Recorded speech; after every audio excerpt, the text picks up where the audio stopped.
Safe Pace, le podcast des sports d'endurance, présenté par Hugo Clément.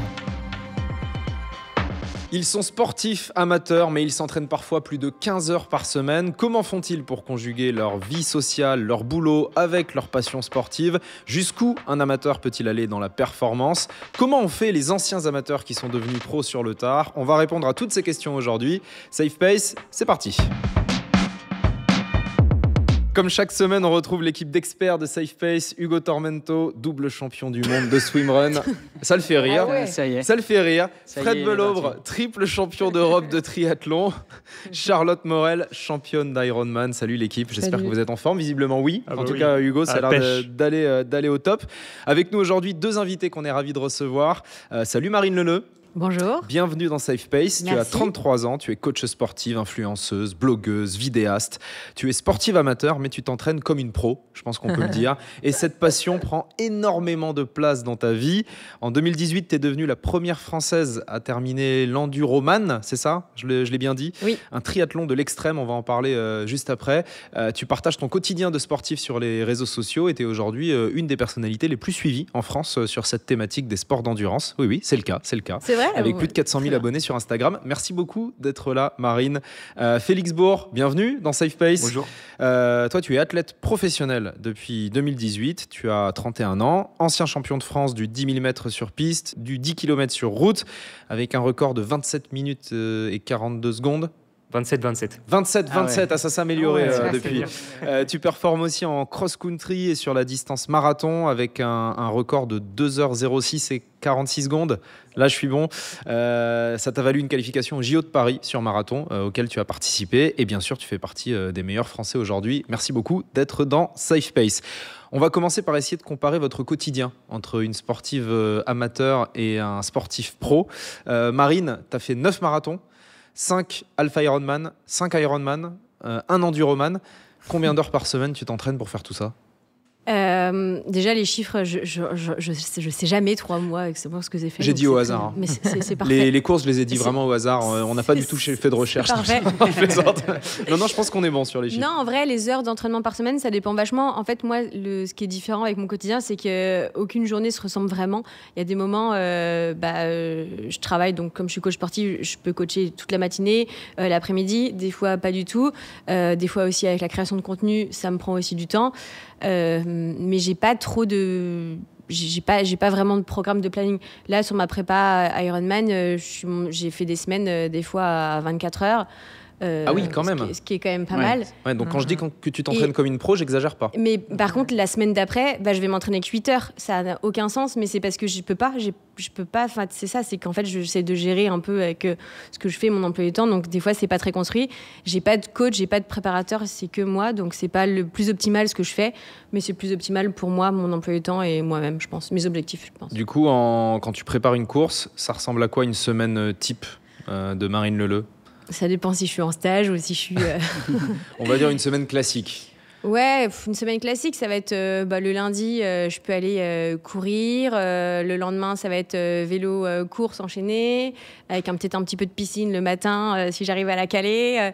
Le mercredi, un gros piscine. Le jeudi, un gros vélo. En général, c'est plutôt le week-end où j'essaie de faire d'enchaîner du coup les disciplines. C'est rare que j'enchaîne natation, course à pied, mais souvent ou natation vélo, mais je fais très souvent vélo, course à pied. J'essaie et du renfo aussi. En même temps, ouais, donc vraiment un programme très, très chargé. En même temps, si tu t'entraînes autant, c'est parce que tu fais des trucs de fou, hein, on peut le dire. Raconte-nous cette course de l'extrême que tu as été la première Française à finir, l'Enduroman. C'est quoi ce délire ? L'Enduroman, d'ailleurs, j'ai fêté les 1 an hier. Ah, voilà. Bravo. Ouais. Enfin, les 1 an, non, c'est pas les ans, les 8 ans. Mais ça fait 1 an, voilà, c'était pile l'anniversaire. Poil. Voilà, l'anniversaire. Merci. C'est pour ça qu'on l'a pris dans Safe Pace, Fred. L'après-midi, on est un peu, voilà. L'Enduroman, c'est un gros triathlon. Donc, en fait, en gros, on part de Londres et on arrive à Paris. Ça s'appelle Arch to Arc, donc Arc to Arch. Et donc, du coup, on fait 150 km de course à pied. On arrive sur les côtes anglaises, on traverse la Manche à la nage. Et après, c'est Calais-Paris en vélo. D'accord. Voilà. Ok. Ouais. Et alors pourquoi Pourquoi tu t'es inscrit à ce truc de fou ? Pourquoi tu fais ça aussi, toi ? Non mais attends, traverser la Manche juste déjà ça, traverser la Manche. Déjà, c'est la un partie truc- natation de C'est l'enduroman, plus c'est traverser la Que du Manche. bonheur. Bah, en vrai, c'est vrai que c'est un sacré dossier. Et moi, en étant coach sportif, parce que j'ai toujours, je trouve que le corps est fou, qui s'adapte sur les entraînements. Vous devez le voir. C'est fou comment on passe d'un état en s'entraînant, on progresse, et le corps apprend et le corps progresse. Et moi, j'ai vraiment voulu voir comment on prépare un truc comme ça, quoi. Moi, j'avais juste fait des Ironman, ce qui est déjà incroyable pour beaucoup de gens. Faut pas le minimiser quand même. Ouais. Voilà. Mais C'est déjà énorme. comment tu passes à ça, quoi. Surtout, la Manche, c'est un peu l'Everest de la natation. En mer, j'ai nagé 50 bornes, 49.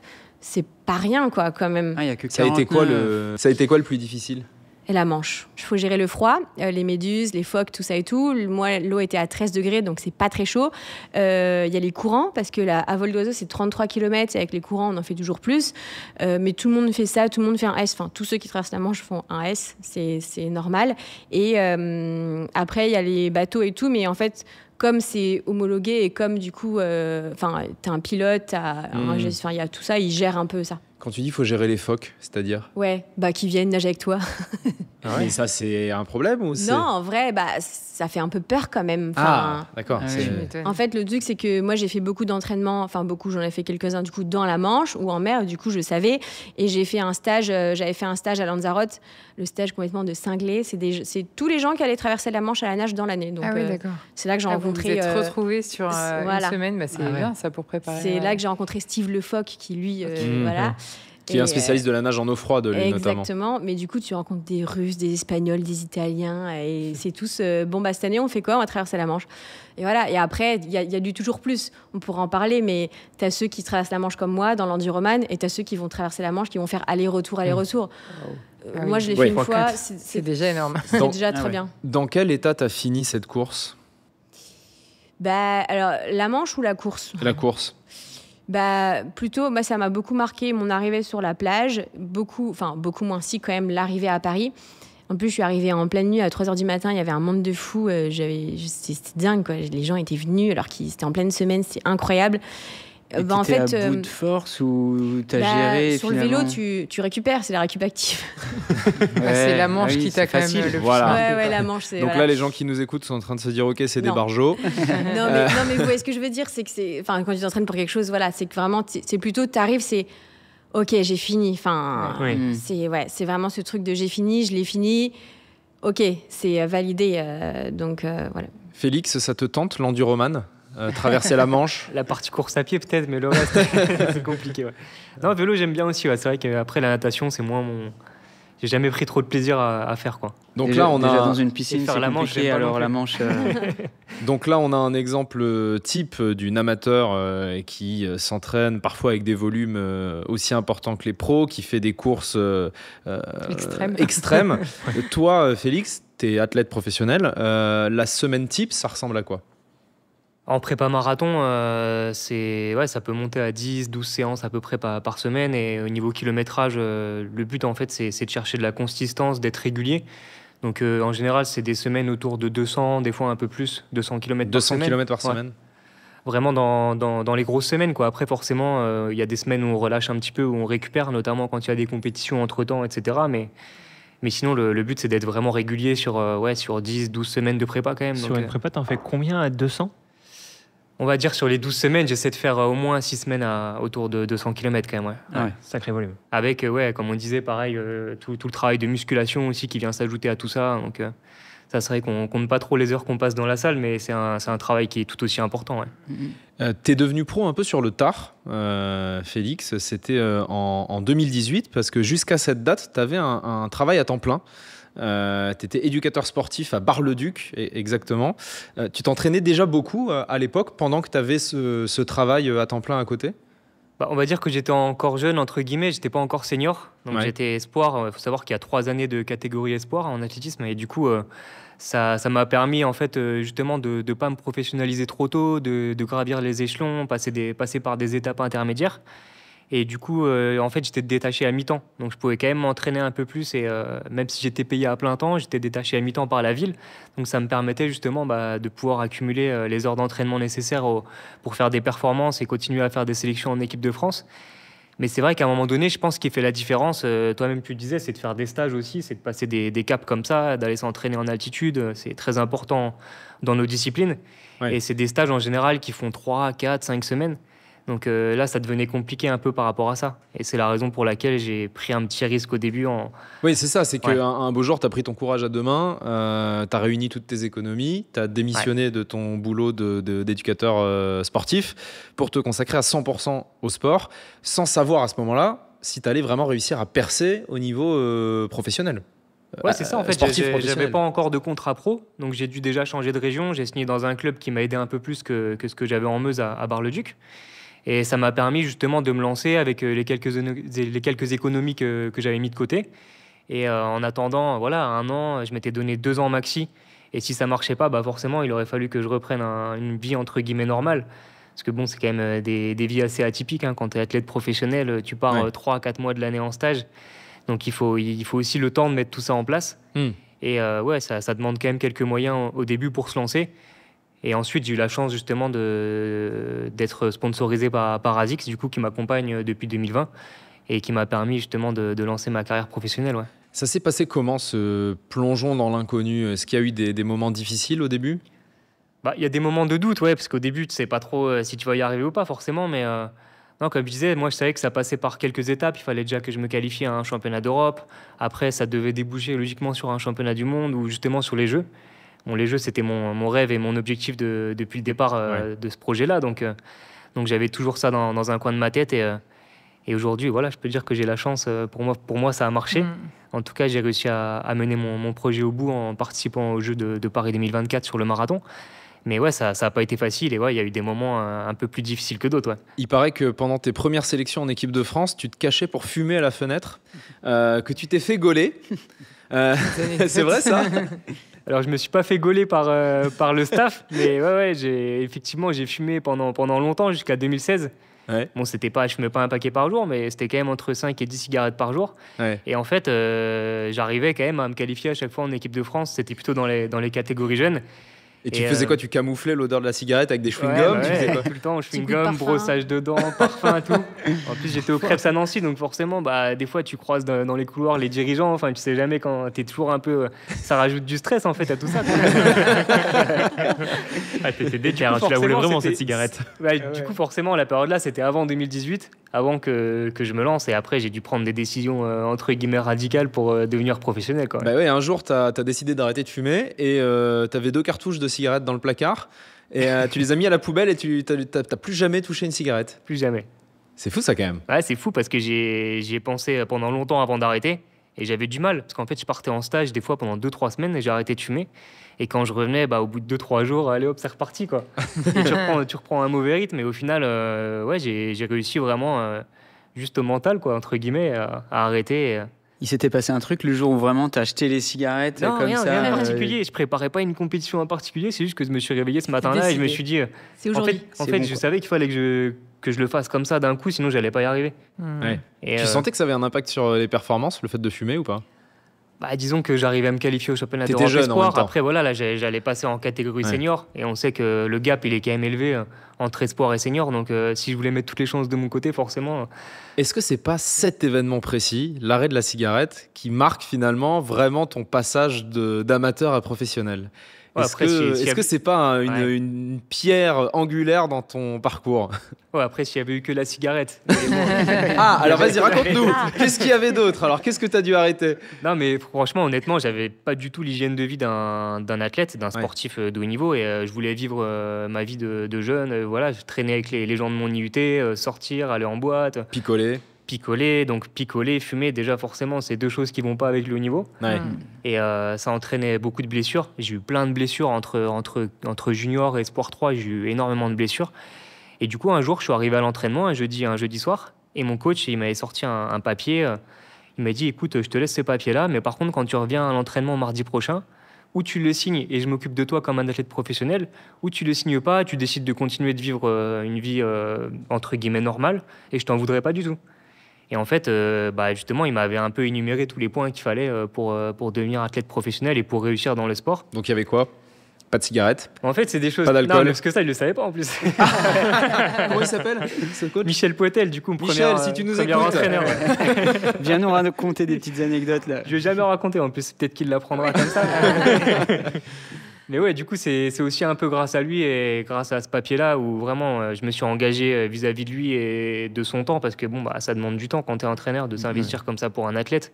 Il fait aussi des sacrifices autant que moi, donc pour m'accompagner en compétition, m'accompagner des fois pendant 2-3 heures sur les entraînements. Donc voilà, après, je me suis tenu aussi au plan qu'on avait mis en place et j'ai décidé de signer le contrat, entre guillemets. Et c'est parti. Et c'est parti comme ça, ouais. Marine, ça t'inspire ce parcours? Est-ce que toi, tu t'es déjà demandé si t'allais passer pro? Jamais de la vie. Non. Non, en vrai, c'est juste que moi, c'est pas un truc qui m'aspire, que j'ai envie de faire. Moi, j'adore ma vie. J'adore fumer, boire. Non, mais par contre, après, moi, j'ai pas une vie trépidante. J'ai jamais bu, jamais été bourrée, j'ai jamais fumé. Voilà. Mais c'est juste que c'est comme ça. Je suis pas la fille qui sort beaucoup, etc. Je suis pas très drôle. Non, si, en vrai, je suis très très drôle. Mais non. Moi, de ce que je vois, je trouve que c'est hyper inspirant ton parcours et vraiment bravo parce que la volonté d'arrêter de fumer, je pense qu'une addiction, c'est quel que soit, t'as le corps aussi, je pense que ça va être vachement dur. Et puis cette décision d'un coup complètement se dire ok, je lâche mon taf, je me mets dans ça et tout, c'est un risque et c'est pas simple quoi. Et quand en plus tu sais pas si ça va marcher, je trouve ça vraiment top. Après moi, j'ai jamais voulu être athlète pro, j'ai jamais voulu. J'adore mon quotidien par exemple, moi je suis coach, mais je coach pas du triathlon. J'aime bien changer un peu, pas rester que dans cet univers. Parce que j'ai plein de copains, tous mes copains, tout mon cercle, c'est des triathlètes et tout ça. C'est mon sport et tout. Donc voilà, j'en parle beaucoup et tout. Donc non, moi j'aime bien avoir mon petit truc à côté et faire mon sport et puis pas avoir d'obligation. Moi, je m'entraîne quand je veux. Je fais une course, j'ai pas envie de la faire, je la fais pas. Parce qu'avec le professionnalisme viennent les obligations et on va en reparler. Moi, les comptes à rendre, c'est qu'avec moi-même. Donc, Alors, ce qui est sûr, c'est qu'aujourd'hui, il y a de plus en plus d'athlètes amateurs qui s'entraînent énormément, avec des volumes d'entraînement très importants, parfois quasiment similaires aux athlètes professionnels. Je vais donner quelques chiffres. Selon une étude d'Union Sport et Cycle, parmi les pratiquants de course à pied, 66% s'entraînent au moins 3 fois par semaine. Quand même, contre seulement 28% qui s'entraînent 1 à 2 fois par semaine. Et 39% des coureurs placent la performance parmi les raisons de leur pratique. C'est en 3e position, derrière la santé et derrière la lutte contre le stress. Donc on a quand même 66% des coureurs qui s'entraînent au moins 3 fois par semaine. C'est beaucoup pour des amateurs, Félix. Ouais, c'est beaucoup et en même temps, aujourd'hui, je pense que, en tout cas, dans ma discipline, le marathon, ce que j'ai l'habitude de voir, c'est des gens, mais vraiment hyper motivés, qui sont prêts même qui demandent, parce que moi, j'ai entraîné un petit peu quand même à côté. J'ai entraîné 2 marathoniens à côté, justement, qui voulaient battre leur record et eux qui étaient plus dans une approche quand même de performance, du coup, plutôt que de santé ou autre. Quand même, hein. Mais qui restent amateurs, qui travaillent 35 heures par semaine à côté. Et en fait, les deux, ils ont réussi à monter jusqu'à 130 km par semaine quand même. En ayant un boulot à temps plein à côté. Il y en a un, il a 2 enfants, il travaille 35 heures, il se tape la route aussi tous les jours, donc il perd quand même du temps tous les jours, et il arrive quand même à faire ces kilométrages-là et être performant. Il fait 2h35 au marathon, donc c'est quand même une super performance. Et je suis impressionné par ça, moi, en fait, de voir qu'ils ont la motivation nécessaire. Arriver à conjuguer finalement la vie classique, professionnelle, familiale avec une pratique sportive intense.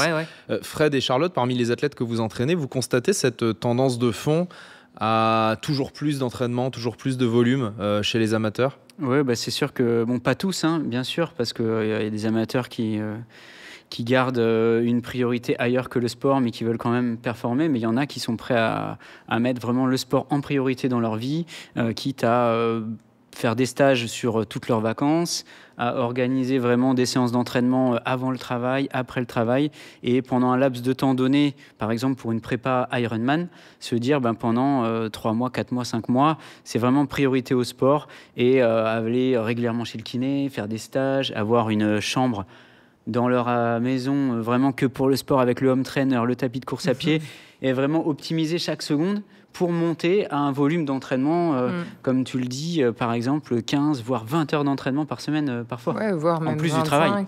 pour des athlètes amateurs. Charlotte, c'est quoi le cas le plus extrême que tu aies vu?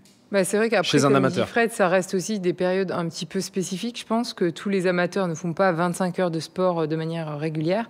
Mais sur les stages, il y a des amateurs qui sont capables de faire 30-35 heures sur un stage et puis d'avoir des volumes réguliers de 15 heures par semaine en plus de leur travail, leur vie de famille. Ça demande de l'organisation, de la motivation, bien sûr, un objectif. Mais c'est vrai que la part du sport fait partie prédominante de leur vie, quoi. Marine, toi, t'entraînes aussi, t'es coach à côté de ce que tu fais toi-même. Est-ce qu'il y en a qui font passer leur pratique sportive avant le reste, justement, avant le boulot, la vie de famille ? Je dirais que c'est un peu différent. Moi, les gens que je coach, c'est moins des gens qui vont se préparer à des courses, etc. C'est plutôt des gens qui veulent se remettre en forme, bouger, etc. et tout. Mais en fait, moi, de ce que je vois et de ce que je fais aussi un petit peu, c'est qu'en fait, quand t'as pas, je trouve que des fois c'est plus facile de s'entraîner quand t'as un gros emploi du temps, parce que quand t'as pas le choix de t'entraîner, c'est ok, j'ai 2 heures là, et en fait tu te poses pas la question si t'as envie d'y aller ou pas. Et des fois, moi, les jours où j'ai une journée beaucoup plus cool pour aller m'entraîner, je vais repousser ma sortie, je vais prendre le temps, et en fait des fois quand t'es à fond, comme hier, j'ai pu m'entraîner que de 21h à 22h pour aller à la piscine. Heureusement qu'il y a des piscines qui sont tard, mais sinon. Et en fait, si je m'étais posé la question, peut-être je ne serais jamais allée. Donc en fait, je pense que les gens font passer le sport dans leur emploi du temps, pas forcément en priorité, mais essayent de s'arranger pour que ça passe. Est-ce qu'avec l'augmentation du volume d'entraînement qu'on voit chez les amateurs, c'est le cas en course à pied, mais aussi en triathlon, est-ce qu'il y a une augmentation du niveau des courses amateurs ? Je pense Marine. Incroyable. Moi, même, je vois des gens, mais même des petites meufs qui se doublent en vélo. Je suis là, mais attends, qu'est-ce qui se passe ? Mais que ce soit en triathlon ou sur marathon, on voit les perfs amateurs. Incroyable. Je pense que c'est une conséquence, mais c'est aussi une cause, en fait. C'est un peu lié. Le niveau augmente, donc les amateurs qui veulent perfer dans leur groupe d'âge se disent, bon, si je veux m'imposer un peu dans ma catégorie, il faut que je m'entraîne un peu plus, il faut que j'ai un coach, il faut que j'aille chez le kiné, etc. Donc, c'est très lié, en fait, les deux, entre le niveau qui augmente, l'entraînement qui augmente, et puis, en fait, ça tire tout vers le haut. Et c'est aussi un peu lié avec toute tout ce qu'on met sur les réseaux sociaux et un peu toute la technologie aujourd'hui, où finalement, avant, le savoir était un peu caché, et maintenant, en fait, tout le monde sait maintenant comment un athlète s'entraîne, combien d'heures il fait, comment il s'organise, et donc c'est beaucoup plus accessible et ça permet de mettre plus de choses en place pour pouvoir y arriver. Justement, là-dessus, sur le partage de l'activité sportive, Marine, toi, tu as été une des pionnières dans le fait de partager vraiment ton quotidien de sportive amateur sur les réseaux, en décrivant tes séances, tes repas, etc. Tu sens que ça intéresse de plus en plus de gens ? Tu sens que ça prend sur les réseaux, mais dans la société en général ? Oui, ça intéresse beaucoup les gens. Après, moi, j'ai évolué avec les réseaux sociaux qui ont évolué aussi eux-mêmes. J'ai fait des erreurs, des fois en partageant trop de choses perso, etc. J'ai beaucoup appris avec les réseaux. Mais je trouve qu'en fait, il faut faire la part des choses entre s'inspirer d'une personne qui fait ça, mais il ne faut pas copier. Encore une fois, on est tous différents et on a tous des vies complètement différentes. Tu peux pas calquer une séance, etc. Mais je pense que c'est prétentieux, mais des fois les gens me disent que je les inspire pour faire quelque chose. Tant mieux, c'est trop cool, mais faut pas copier. Et je pense que c'est bien, ça aide, mais il faut prendre du recul aussi, des fois dézoomer et de se dire ok, attends, là il y a ça, la personne elle a partagé ça, c'est qu'une petite version de sa vie. Est-ce qu'il y a des choses que tu partages pas, justement ? Oui, des choses qui sont très très perso, ouais. Non, mais certaines séances, je veux dire, parfois. Moi, je mets tout sur Strava. Après, moi, clairement, je suis pas une fille à tout décrire mes séances, mais si tu regardes vraiment, tu vas trouver tout. Je ne cache rien, je cache pas du tout, non. Félix, toi je cache juste, si je peux me permettre, le lieu exactement où, des fois où c'est. Si c'est ça, faut faire attention à la localisation, mais c'est le seul truc que je peux cacher, vraiment. C'est tout. Félix, toi, tu mets tes séances, tes entraînements sur Strava ou sur les réseaux, ou tu essayes de garder un petit secret ? Je mets pas tout, par respect aussi pour mon coach, parce que voilà, je sais qu'il a son plan d'entraînement, que lui il fait aussi du coaching, et j'ai pas envie que tout le monde recopie forcément ce qu'il fait. Et je pense qu'il a aussi une méthode qui marche bien, donc voilà, si les gens veulent s'en inspirer, ils ont qu'à le contacter tout simplement. Mais après, ça me dérange pas de partager quelques séances et de montrer un peu ce qu'on peut faire, entre guillemets, sur certains volumes. Justement, sur les sorties longues, tout ça, je sais que ça parle beaucoup aux marathoniens. Donc, j'aime bien partager ce type de séance, par exemple. Les chronos aussi, c'est quand même impressionnant. Des fois, quand on voit tes séances de piste, bon, ça cause, quoi. Forcément, les allures, c'est incroyable. Comment réagit un sportif pro quand il voit cette mode sur les réseaux, de plus en plus de créateurs de contenu running, de sportifs amateurs qui partagent leur quotidien, etc. Tu te dis, ah bah c'est oui, cool, oui, tu peux y aller, hein, tu peux tailler Marine. Non, t'inquiète. Je suis habituée, je me fais tailler tout le temps. Non, mais tu te dis quoi? Tu te dis c'est bien pour le sport parce que ça permet de démocratiser, ou tu te dis il y en a plein qui se prennent pour des pros alors qu'ils en sont loin? Franchement, à partir du moment où tu mets le sport en avant, moi je suis un amoureux du sport en général, hein, je veux dire pas forcément que de l'athlétisme, je m'en fous. Hein. Et à partir du moment où tu mets ton sport en avant, que tu donnes envie aux gens de le pratiquer, je trouve que dans tous les cas, c'est que du positif. Après, ce que les gens ont envie de partager ou pas envie de partager, ça les regarde, c'est personnel. Mais en tout cas, voilà, comme tu disais tout à l'heure, à partir du moment où les gens essayent pas de copier, parce que forcément, comme tu dis, on est tous différents et qu'on n'a pas tous le même mode de vie ou les mêmes capacités à la base, il n'y a pas de problème, quoi. En tout cas, sur les réseaux sociaux, aujourd'hui, il y a de plus en plus de sportifs amateurs qui font des vidéos pour montrer comment ils cumulent une vie normale, entre guillemets, et une pratique sportive intensive. Il y a certains comptes qui cartonnent. C'est le cas de Roman Geyer, ou Geyer, je ne sais pas comment on dit, et je ne sais pas si tu le connais, Marine, suivi quand même par plus de 400 000 personnes. Il est journaliste à Paris, avec des horaires de bureau, et il prépare en même temps un Ironman. Il partage son emploi du temps en vidéo. Je vais vous la montrer, cette vidéo. On va la commenter ensemble. Voilà.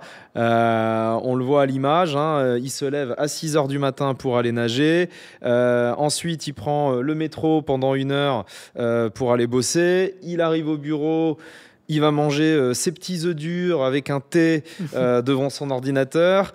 Ensuite, il bosse de 9h à midi. Sur la pause repas, il va à la salle de sport et il court 14 km. Au retour, il mange tout seul devant son ordi au bureau. En mangeant de la protéine, il rebosse de 14h à 19h, puis il dîne tout seul en sortant du bureau, il rentre chez lui, il boit une tisane en lisant un bouquin et on va le voir là, et à 22h, dodo, et le lendemain ça recommence. Alors ce qui frappe avec ces vidéos qui cartonnent vraiment, qui font des millions de vues, quand même 12 millions de vues pour celle-là, c'est la solitude qui est mise en avant et qui est revendiquée. Qu'est-ce que ça t'inspire, Marine? Déjà, si le gars il bosse, il s'entraîne et il fait des vidéos, on oublie souvent que créer du contenu, ça prend du temps aussi. Parce que le gars, il faut qu'il pense à filmer toute la journée, qu'il fasse le montage. Et ça, on l'oublie très souvent en disant oui, c'est facile, mais c'est story, c'est machin. Allez-y, voilà, déjà, je tiens à le dire. Déjà, en fait, moi, ce que je dis toujours, ce qui est trop cool, c'est que moi, je m'entraîne aussi. J'ai la chance d'avoir des copains qui font du sport aussi, donc je m'entraîne aussi avec eux quand je peux. Donc, je suis moins seule. Après, moi, j'ai pas de problème à m'entraîner seule et tout, mais moi, j'ai un métier où je vois des gens, donc c'est un peu différent. Mais c'est vrai que oui, en fait, des fois, t'es très seule sur des prépas, t'es souvent seule. Enfin, tu t'entraînes quand tu peux, en fait. Mais là, c'est vraiment un mode de vie presque, j'allais dire, monacal, vraiment qui est revendiqué tel quel. Hein. Il le dit d'ailleurs, il en parle sur son compte. Il dit je suis toujours seul, mais je suis heureux comme ça. Après, je pense que avec cette espèce de rigueur, de millimétré, où chaque journée se ressemble, sans distraction, quelque part, en tout cas sans les loisirs habituels que les personnes de 30 ans font habituellement.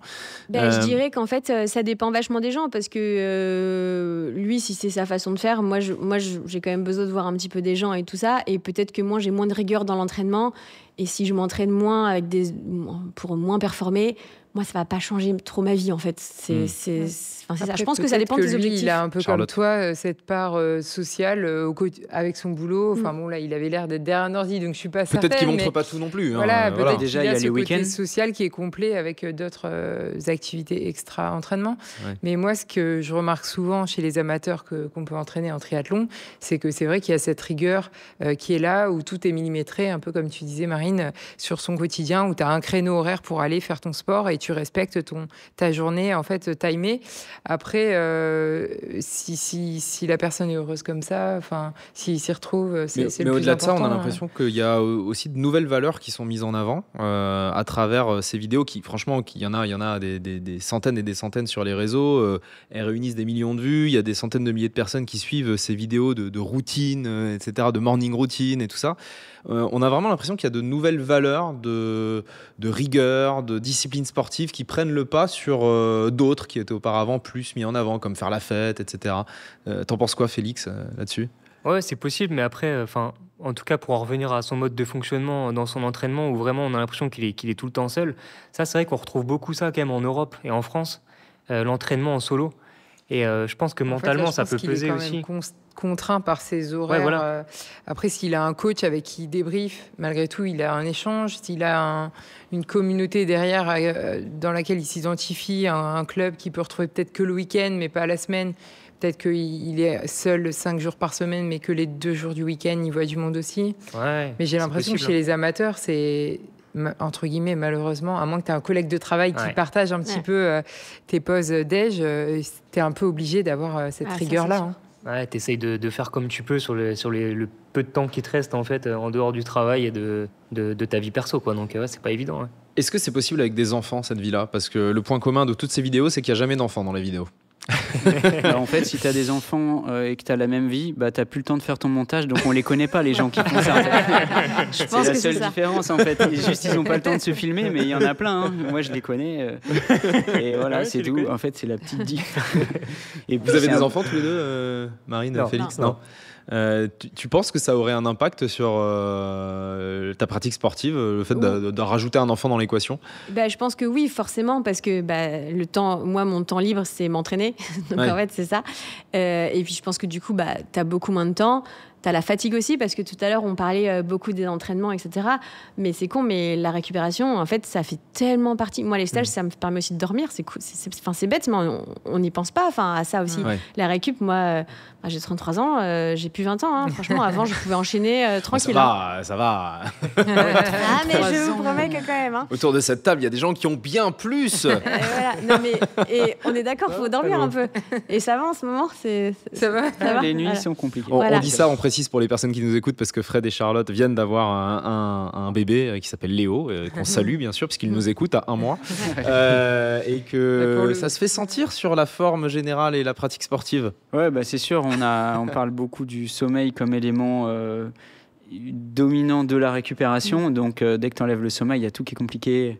Et même les entraînements, au niveau organisationnel, je pense que quand tu as ta vie professionnelle et ta vie de famille, effectivement, le côté, le temps qui te reste, ça devient compliqué pour des sportifs amateurs. Et là, ça devient encore plus timé. Je pense que tu as intérêt de bien t'entourer aussi si tu veux tout conserver.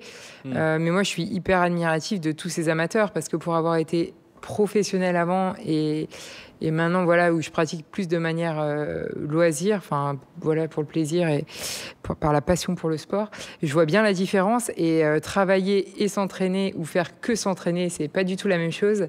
Et je suis admirative de ces amateurs qui sont capables de se lever à 5h du mat, s'entraîner jusqu'à 22h le soir, prendre leur temps de week-end pour pas être avec leur famille mais préparer un objectif. C'est quand même beau. Ouais, donc c'est ce qui fait la différence finalement, c'est la récupération entre les amateurs et les professionnels. On va y venir sur cette question précise de la récupération et de la charge mentale aussi de la vie dehors du sport. Marine, est-ce que tu connais des amateurs qui se sont surinvestis dans leur pratique sportive et ça a eu des conséquences sur leur vie sociale ou sur leur vie professionnelle ou sur leur vie de couple? Oui, je connais. Et c'est sûr qu'en fait, des fois, tu as des gens, ils ont envie d'y aller trop vite, trop fort, tout d'un coup. Je pense qu'il faut y aller par étapes. Moi, j'ai un chemin de sport qui est différent, mais moi, ça va faire presque 10-12 ans que je m'entraîne et que je fais ça. Donc, je pense que moi, je dure dans le temps. Et oui, je suis pas la meilleure, je suis loin d'être la meilleure, j'ai pas envie. Mais moi, je fais mon petit truc, je fais mon petit chemin et je continue dans le temps. J'espère continuer très longtemps. Mais je pense qu'il y en a, en fait, d'un coup, ils vont se mettre d'un coup à fond, à s'entraîner à fond, à vouloir être partout, acheter le dernier matériel, tout. En fait, allez-y étape par étape. Parce qu'en fait, sinon, au bout d'un moment, t'as tout qui claque. Moi, je dis toujours, j'ai 3 piliers dans ma vie et les 3 ne peuvent pas être à 100% d'un coup. C'est quoi les 3? La vie perso, donc la famille, les amis et les amoureux. Les amoureux. Au pluriel. Les amoureux, donc. Mais tu fais ce que tu veux, Marie. On accepte tout aujourd'hui. Tu fais ce que tu veux. Non. L'amoureux. Non, mais voilà. Il va être content s'il nous écoute. On l'embrasse. Enfin, on les embrasse. Des copains. C'est comme s'ils étaient plusieurs, tellement l'amour. Vérifie bien. Donc, perso, le sport et le travail. Et en fait, quand je suis en prépa, j'ai le sport qui est à fond. Du coup, la vie perso, peut-être un peu moins, ou le travail un peu moins. Et en fait, j'essaie toujours de me dire, il faut toujours qu'il y en ait un qui tienne la barque. Sinon, c'est fini, t'es out. Et en fait, quand t'es amateur et que tu fais trop, que du coup, au bout d'un moment, tu te blesses, donc tu n'as plus le sport, mais du coup, tu as tellement réduit le taf ou tu as pris une année sabbatique ou machin pour ça, mais tu l'as pas, et qu'en plus, tu t'es disputé avec ta famille, tes amis ou ton mec, parce que voilà, moi, ce que j'ai toujours aux gens, le conseil que je pourrais donner aux gens, c'est mon conseil à moi, ça vaut ce que ça vaut, mais essayer de garder un pilier qui aille bien. Voilà, et si c'est le sport, ok, mais récupérez, n'allez pas trop, parce que quand vous blessez, c'est fini, voilà. Alors on a entretenir aussi les 2 autres piliers, quoi. Exactement, et ça demande du travail, vraiment.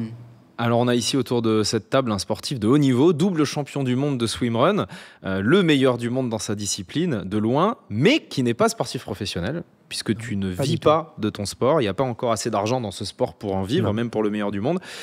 C'est toi, Hugo, dont je parle évidemment, Hugo Tormento. Tu as donc toujours un boulot à temps plein à côté du swimrun, à côté de tes entraînements. Tu bosses dans le e-commerce avec de gros horaires.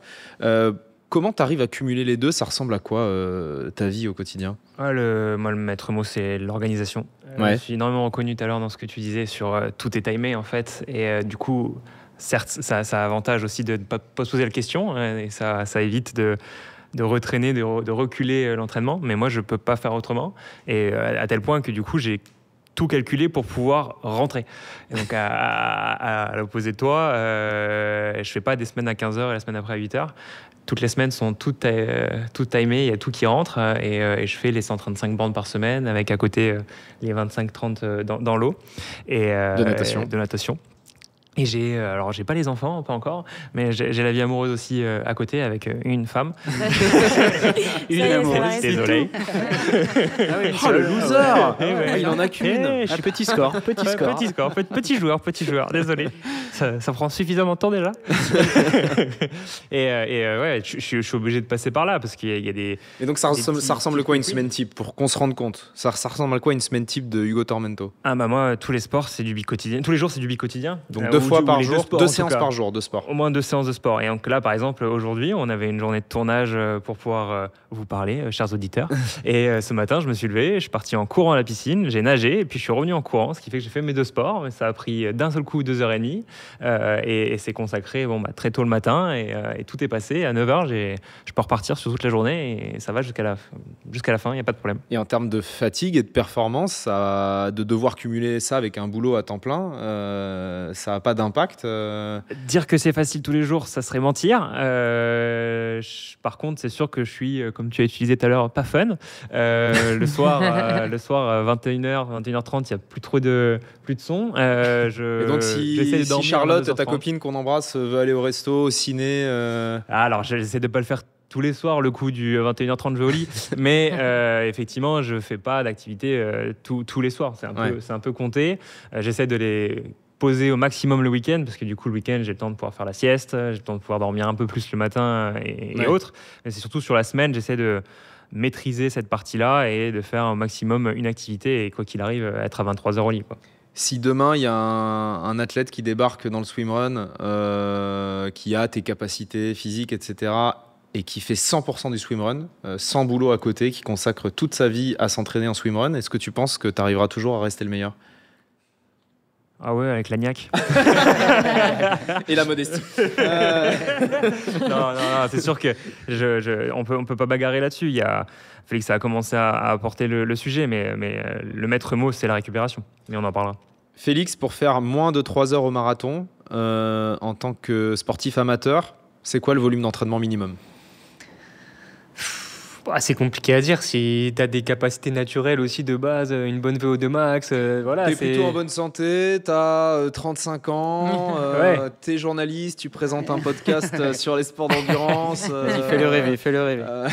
Non, je pense que le marathon, après, c'est vrai que c'est une discipline quand même à part par rapport... tu peux pas comparer aux 10 km, au semi. C'est vraiment... T'as besoin de créer, d'essayer de reproduire un peu la fatigue musculaire que tu vas avoir le jour de la course.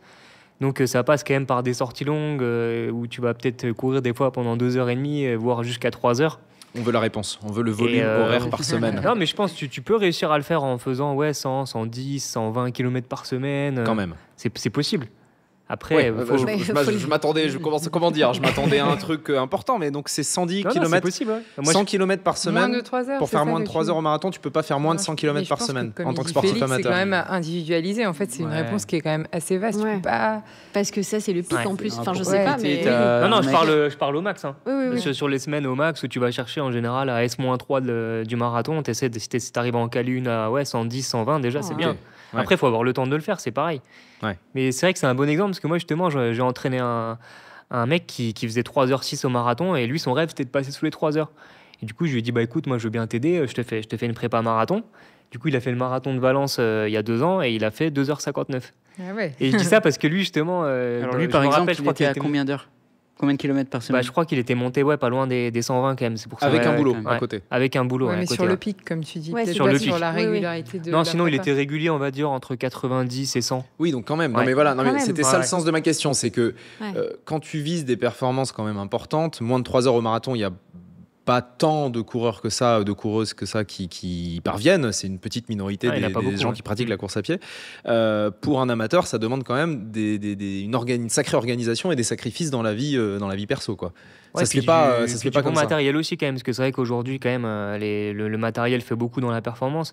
Et d'ailleurs, je pense que c'est la raison pour laquelle les gens veulent faire de plus en plus long, c'est parce que le matériel permet aussi de le faire. Avant, quand tu faisais un semi, déjà, avec les anciennes générations de chaussures, tu marchais plus pendant une semaine, quoi. Ouais. Maintenant, tu fais un semi, une semaine après, tu peux faire un marathon, il n'y a pas de problème, quoi. Ouais. Donc ça change beaucoup de choses. Ouais. Charlotte, sur un Ironman, si un amateur veut faire moins de 10 heures, ça demande quoi comme organisation dans la vie Moins de 10 heures, déjà, ça dépend sur quel Ironman, c'est pareil. Nice, Embrun ou les Sables, c'est peut-être pas la même chose. Mais oui, c'est pareil. Et puis, le triathlon, il y a 3 disciplines. Donc, ça demande des volumes, je pense, d'au moins 15 heures par semaine de manière régulière. Est-ce qu'il sait nager déjà ? Oui, ça change la donne. Mais c'est encore une fois, c'est individualisé, ça dépend des possibilités de la personne, de son parcours, de ses capacités.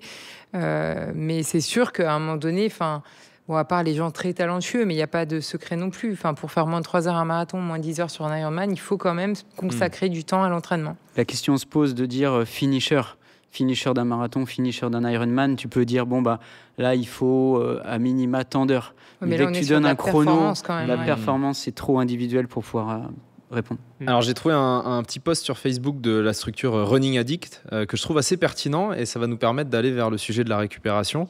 Je vais vous le lire et puis vous réagissez ensuite. Je pense avoir compris ce qui sépare vraiment un coureur amateur d'un coureur professionnel. Ce n'est pas le volume d'entraînement. Je connais beaucoup d'amateurs qui consacrent plus de 12 heures par semaine à leur sport. Ce n'est pas la rémunération. En dehors de quelques stars de la discipline, la course à pied est un sport avec très peu de moyens. Ce n'est pas le matériel. La course est un des rares sports où un débutant peut s'équiper exactement de la même manière qu'un champion olympique. La vraie différence, c'est que l'amateur a 1000 autres sollicitations dans sa journée, les 50 mails qui l'attendent dans sa boîte de réception, la réunion du lendemain à préparer, etc. etc. Fin de citation. Ce qui est pointé ici, c'est l'influence de la charge mentale des activités quotidiennes sur les performances sportives. Félix, ça te parle puisque tu as été, avant d'être pro, amateur? Moi, je suis persuadé que ça se fait essentiellement sur la récupération, effectivement, parce que faire le même ratio de kilométrage et faire la sieste entre les deux entraînements, comme tu disais, comme tu fais le week-end et que tu peux pas faire la semaine, tu sens tout de suite la différence, je veux dire, sur le deuxième entraînement déjà de base. Et tu assimiles mieux aussi tout le travail que tu as fait. Tu as le temps d'aller chez le kiné, te faire masser, aller à la cryothérapie. Voilà, tous les petits à côté, faire les bottes 45 minutes le soir. Tout est tourné autour du sport, en fait, de l'optimisation du sport. Tout est optimisé, en fait, et c'est ça qui fait la différence, ouais, forcément. Bah, tu le dis d'ailleurs, j'ai vu une citation de toi dans un article, tu dis être pro, c'est plein de petits trucs, tu te professionnalises dans tout, que ce soit dans l'alimentation, le sommeil, la récupération, les soins, les entraînements. C'est pas juste la professionnalisation des séances, c'est toute la vie, en fait, qui est axée sur ça. C'est détail, comme on dit, c'est vraiment... Mais je pense que même toi, aller en entraînement, tu vois, c'est pas comme un amateur où bam, il a 1 heure, il a ses chaussures, il part et rien. Ouais. Toi, en fait, aller en entraînement, tu y vas, tu fais tes échauffements à sec, ta mobilisation avant de te lancer sur. Tu manges telle chose avant, 3 heures avant, voilà, t'as ta petite routine que tu mets en place aussi. Ouais, je pense que tu prends le temps. Moi, j'en ai déjà vu dans le hall de la piscine qui avaient déjà leur bonnet sur la tête avec les lunettes. Sur le vélo, à la minute, près. Toi, tu ressens, Marine, en tant qu'amateur, sportif amateur, ce poids de la charge mentale, de toutes les autres choses que tu as à faire à côté? Je dirais, c'est vraiment le maître mot, c'est vraiment charge mentale. Ou même quand tu es à l'entraînement, quand tu déconnes pas, quand tu dis, il faut que je me dépêche parce que là, j'ai ça. Et quand tu es à l'entraînement et que tu penses à, comme tu dis, le mail auquel tu n'as pas répondu, mince, là, le coaching, je vais le changer de truc, j'ai pas machin et tout. Je trouve que c'est fatigant. Et je trouve que ce qui est dur, c'est quand tu fais des séances qui sont difficiles. Pas autant que les tiennes, mais pour moi, qui sont difficiles, où tu vas chercher et tout, je trouve que la récupération mentale est importante. Enfin, je sais pas comment dire, musculaire, c'est hyper important, mais moi, j'ai l'impression, je sais pas comment exprimer ça, mais même après une grosse course, etc., tu as besoin de recharger aussi le fait de t'être sorti les tripes. Enfin, moi, c'est un truc, tu peux. Peut-être que physiquement, tu peux pas recommencer juste après de te mettre dans le mal, mais mentalement, je trouve que... T'as pas envie de retourner bosser non plus, et en fait, je trouve que c'est hyper important de récupérer. Et des fois, tu as du mal à récupérer. Et pour moi, c'est la chose la plus importante. Et les gens, ils pensent pas à ça. C'est hyper important de... oui, en fait, là, moi, quand tu me posais la question, est-ce que j'étais prête pour ce week-end, pour l'instant, je suis tellement pas dedans. Alors, ce week-end, tu fais l'Ironman de Nice, on le précise. Et tu vas tout déchirer. Hugo? Et moi, j'irais même plus loin par rapport à ce que tu dis. C'est la liaison entre vous deux, en fait, au final. C'est que le fait d'avoir une charge mentale, ça des fois, empêche de pouvoir dormir. Même si tu as la fenêtre temporelle de pouvoir dormir, dans ta tête, ça tourne tellement qu'en fait, impossible de s'endormir. Et c'est le soir où tu finis par perdre des heures de sommeil. Et même en début d'après-midi, tu es tellement là, stressé ou à penser ou à organiser tout un tas de choses que la récupération est pas forcément effective, là où tu es peut-être un peu plus libéré côté pro. Après, à contrario, je dirais aussi que quand tu es dans une spirale négative, que tu fais pas de performance et que tu n'as que ça peut être compliqué, ça peut devenir compliqué à des moments parce que du coup... C'est ce que j'allais dire, il y a aussi une charge mentale pour les sportifs pros, évidemment. Qui est différente, quand mais tu travailles à côté, tu peux te recentrer sur autre chose, essayer de passer à autre chose. Et c'est vrai que des fois, quand tu es tout seul chez toi, que tu as loupé tes compètes, que tu es dans une mauvaise spirale, que tu es blessé, c'est compliqué aussi. Là, tu es déprimé, en fait. Selon l'INSEP... petite dépression, quand même, c'est un peu...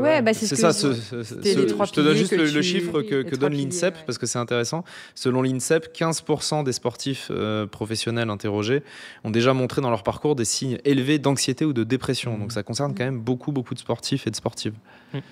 Ça t'est arrivé, Félix ? Ça m'est pas arrivé, mais c'est vrai que 2 fois par an, on a un questionnaire que la Fédé nous envoie et il y a des petits signes qui peuvent via ce questionnaire, les interpeller et faire en sorte que après ils peuvent nous mettre en relation avec un psychologue, par exemple, si on a besoin d'extérioriser ou de parler de certaines choses. Et ils nous proposent de le faire. Et ça, je trouve ça plutôt bien. Ouais.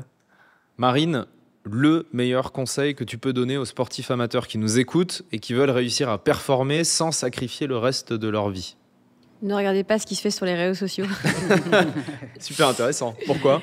Non, mais alors, encore une fois, c'est à dézoomer parce que, en fait, et moi, la première, je suis mal placée pour en parler, mais en fait, alors de plus en plus, je partage un peu des choses quand ça marche pas, etc. et tout, parce que je partage tout. Moi, j'ai pas de filtre. Et encore une fois, comme je disais, moi, si je m'entraîne pas, c'est pas la fin du monde. Enfin, moi, ça va pas changer ma vie, pas contrairement à toi, où toi, c'est important. Et comme tu dis, si ça marche pas, c'est compliqué pour toi. Moi, j'ai autre chose à côté, et moi, ça change pas ma vie. J'ai pas ces objectifs de temps. J'en ai des persos, mais c'est pas voilà. Moi, je dis vraiment. Attention à ce que vous voyez sur les réseaux sociaux, dézoomer, attention. On a l'impression que quand on commence à suivre des gens, tout le monde court, tout le monde fait des marathons. Vous en avez déjà parlé dans un autre podcast que maintenant, tout le monde fait des Ironman, tout le monde fait des marathons, tout le monde fait des records. Et c'est rare maintenant de voir quelqu'un qui dit « j'ai abandonné, j'ai pas réussi, je devais prendre le départ, j'ai pas pris le départ ». Et en fait, vraiment, il faut rationaliser ça. Là, on est tous autour de la course à pied, mais sortez dans la rue. Je pense pas sûr que dans la rue, il y a des gens qui courent plus de 10 bornes. Enfin, on n'a pas trop l'impression que ça, en fait. Et donc, je pense que c'est tester un peu ce que vous avez envie de faire. Prenez le temps aussi, renseignez-vous. Faites ce qui vous convient à vous et pas ce qui est stylé à faire ou ce qui est trop bien de faire. Faites vraiment ce que vous voulez. Moi, combien de fois où j'ai fait mes 3 premiers Ironman, j'avais même pas de compteur, pas de montre, j'avais pas de trifonction, mais j'ai très bien réussi. En fait, voilà, c'était quand même une expérience de dingue. Et bien sûr, voilà, c'est ça. Félix, le meilleur conseil que tu peux donner aux sportifs et aux sportives amateurs qui nous écoutent? Ouais, c'est un peu pareil, c'est surtout prendre du plaisir avant tout, quoi. Je veux dire, se fixer des objectifs, ça peut être des rêves aussi. Faire un marathon, ça peut être un rêve, mais après, pas toujours essayer d'aller plus loin, quoi. Ça peut s'arrêter au marathon, en fait. Et essayer de faire mieux, tout simplement, si ça motive la personne. Mais Mais même sur d'autres sports, tu peux passer du marathon au tennis, du tennis au paddle, enfin, peu importe. Tant que tu prends du plaisir et que tu te dépenses, je pense que c'est important pour la santé mentale. Et finalement, c'est l'objectif numéro 1, quoi, j'ai envie de dire. On arrive au moment de l'interview tapis, qui est un moment important dans Safe Pace. Est-ce que vous connaissez le concept, Marine et Félix ? Oui. Oui, moi j'ai déjà vu. En plus, j'ai une bonne excuse, donc. Ah voilà. Oui, parce que on s'était dit que ça serait marrant de voir Marine faire l'interview tapis, mais il se trouve que Marine a l'Ironman de Nice dans quelques jours, donc elle ne veut pas se blesser, donc elle a passé le ballon à l'athlète professionnel qui lui peut se blesser. C'est pas grave. En plus, c'est pas du tout comme ça que si sa carrière en dépendait. Donc. C'est de l'athlète pro. Moi, je fume, je bois. Donc Félix, c'est toi qui as été désigné pour faire l'interview tapis aujourd'hui. Le concept, c'est simple. Tu vas courir sur un tapis qui est juste là, je vais te poser des questions et à chaque mauvaise réponse la vitesse va augmenter, on va voir jusqu'où tu tiens. Donc je te laisse aller t'échauffer et on se retrouve dans quelques instants. Je suis plus inquiet pour le tapis que pour Félix. Allez, c'est l'heure de l'interview tapis. Ça va Félix, t'es échauffé? C'est bon, on est en train. On part à combien alors? On part à 12 là, t'as mis 12 km/h. Ouais. Ton allure footing c'est quoi? 14. 14, ok, très bien. Voilà, ça remet les choses en place. Eh ben c'est parti. À chaque mauvaise réponse, la vitesse va augmenter. On va voir jusqu'à où tu tiens. Première question. En quelle année Pierre de Coubertin a-t-il introduit le marathon aux Jeux Olympiques? 76? Non, c'était en 1896. 1896, lors des premiers JO de l'ère moderne à Athènes. Allez, on augmente. On passe à 13 km/h. Vrai ou faux? Plus de la moitié des participants au marathon de Paris 2025 ont fait leur premier marathon. Vrai. Vrai, exactement. 51% d'entre eux, Bravo. soit 27 000 coureurs, étaient des primo-marathoniens. Question suivante. ABB Bikila a remporté le marathon lors des JO de Rome en 1960. Pourquoi sa course est-elle célèbre? Il était pieds nus. Bonne réponse. Il a couru pieds nus. À l'époque, il avait battu le record du monde en courant le marathon en 2h15 minutes et 16 secondes. Pieds nus. Pieds nus. Ça, c'est quand même hallucinant. C'est hallucinant. Lors des Jeux Olympiques suivants, en 1964, il avait des chaussures, cette fois-ci, du même équipementier que ton sponsor, puisque c'était des chaussures ASICS. Tu te verrais courir le marathon pieds nus? Déjà, un 10 000 mètres pieds nus, je pense que j'aurais du mal alors un marathon. Sachant que les Jeux, en général, c'est en été. Le sol doit être bien chaud en plus. Allez, on continue. Qui est le dernier Français à avoir remporté le marathon de Paris? Benoît Z. Benoît Z. Benoît Zircheski. En 2003. En quelle année? J'allais te demander en quelle année? Je dirais 2003 ou 2004. C'est 2002, mais je te l'accorde. 2002. Écoute, ça commence bien, hein. Franchement, t'es bon.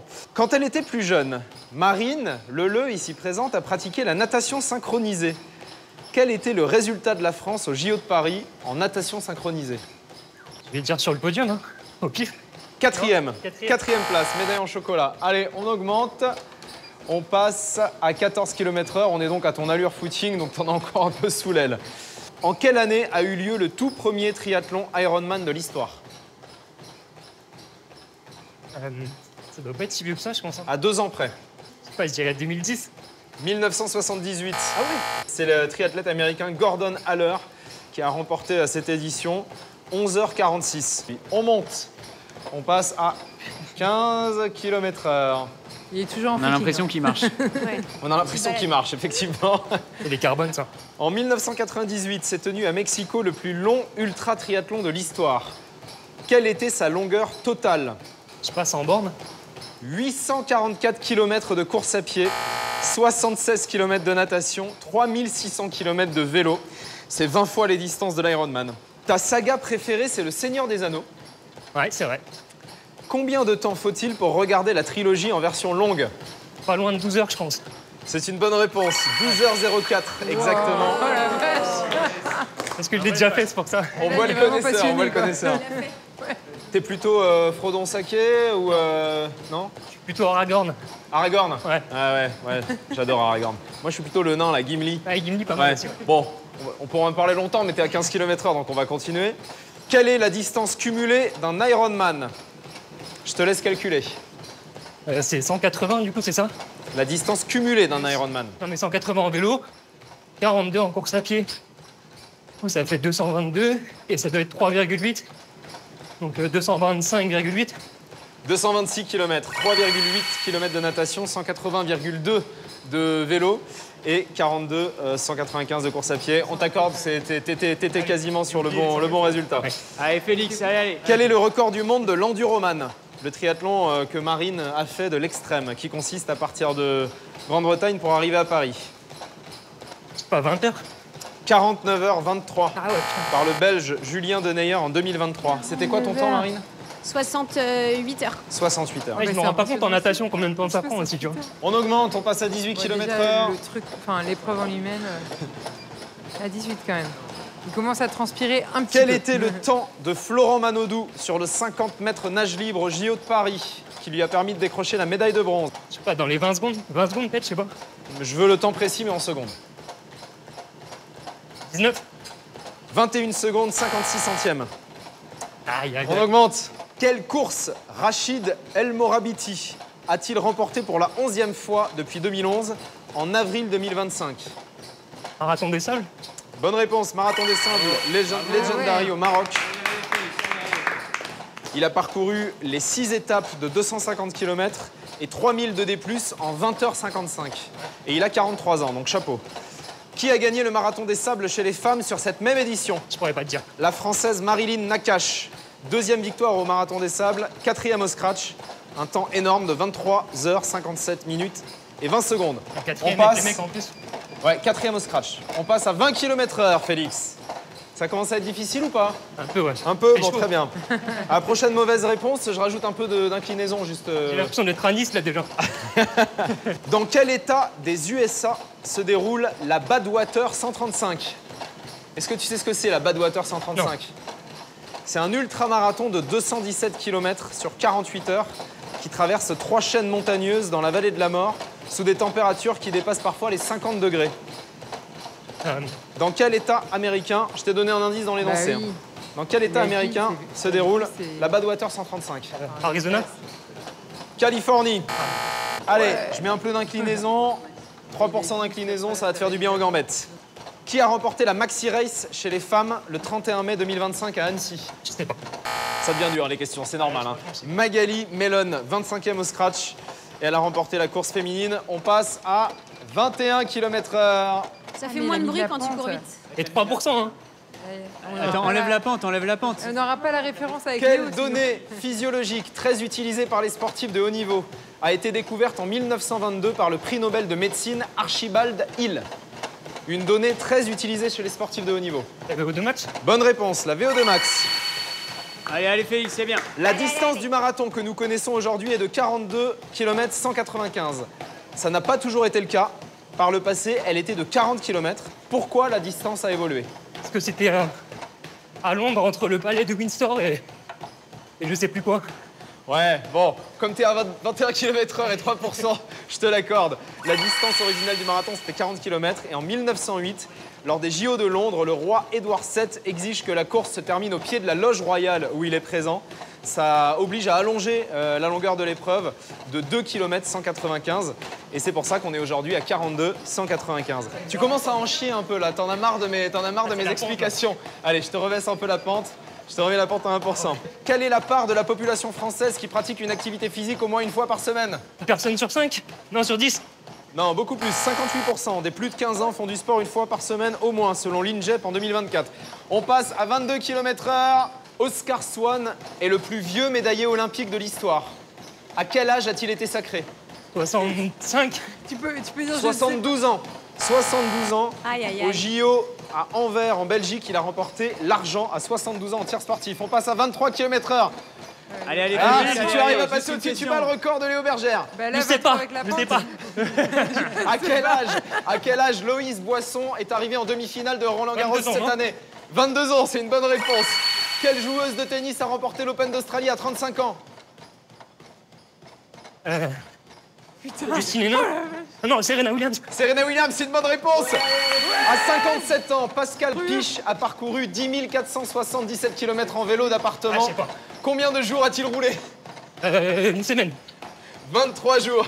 Mauvaise réponse, on passe à 24 km/h. Tu peux arrêter à tout moment. Qu'est-ce que l'ostéoporose? Vieillissement des os. Des os qui se dégradent, je sais pas. Oui, c'est ça. Une maladie du squelette, c'est une bonne réponse. Les sportifs de haut niveau ont une espérance de vie supérieure de 3,9 années au reste des femmes. Bravo. Il m'a tué. 24 km/h avec quand même 1 à 3% de pente. Ah ouais, avec la pente. Ah, tu m'as tué là. Non mais c'est toi qui m'as tué. J'arrivais Le au bout pauvre des qui lui a questions. mis de la pente, quoi. Ah ouais. On a dû sortir des questions complètement improbables qu'on appelle les questions phase terminale pour venir à bout de Félix Bourg qui a validé le palier à 24 km/h avec 1 à 3% d'inclinaison en fonction des moments. C'est le record de safe pace tout simplement, mesdames et messieurs. Le record de safe pace. Bravo Félix! Alors écoute, on va devoir rappeler Léo Bergère pour lui dire que le record de 23 km/h a été battu et en plus avec de l'inclinaison. 3% pendant quelques questions. Je me suis dit si je lui mets pas de pente, le mec il va nous bloquer le tapis quoi. T'es monté... Je prends une chambre d'hôtel ici alors pour ce soir. Hein. T'es monté à combien en pulse là tu penses? Ouais, je pense autour de 202, 203 à mon avis. Ah ouais quand même. Ah ouais. Je sais qu'il y a pas longtemps, j'ai fait un exercice un peu comme ça et j'étais monté, je crois, à 205. Donc, Ah, tu montes encore si haut? Ouais. Chapeau. Bah après, je pense à force de le travailler quand même souvent, ça... Non, mais c'est vrai, ça. Ouais. Parce que nous, on fait des séances vraiment lactiques, tu vois, donc. Ouais. Surtout en côte, quand tu fais des côtes très rapides, tu vois, c'est là que ça monte le plus. Bah justement, c'est pour ça que du fait que tu m'aies mis de la pente, à mon avis, je suis monté encore plus haut. Ah oui, c'est facile de réfléchir aux réponses quand on est à 24 km/h? Bah justement, ça passe plus vite, je trouve. Marine, pas de regret? Ah non, pas du tout. Mais merci d'avoir pris ma place. De toute façon, moi, j'aurais pas été très loin. Puis de toute façon, moi, je suis feignante, donc... Merci en tout cas à tous les deux d'être venus dans Safe Pace. C'était passionnant, on a appris plein de trucs. Merci Marine Leleu, merci Félix Bourg. On vous retrouve tous les deux évidemment sur les réseaux sociaux pour suivre vos aventures. Merci l'équipe. Et puis moi, je vous dis à très bientôt dans un prochain épisode de Safe Pace. Bye bye!